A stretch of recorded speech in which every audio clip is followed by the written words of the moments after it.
Finally আজকের মতো trek আমাদের শেষ হলো। এখন আমরা আসছি এই লজটাতে, গুরখাস ইন লজটার নাম। জায়গা হলো কুম্বু পাসিং, লামু RM3, পাকডিং টিকটক, সালু কম্বু জায়গার নাম। হ্যাঁ,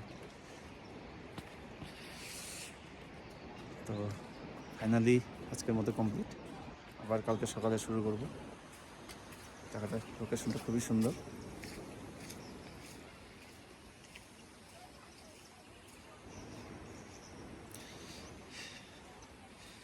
কালকে সকালবেলা বের হবো এখান থেকে।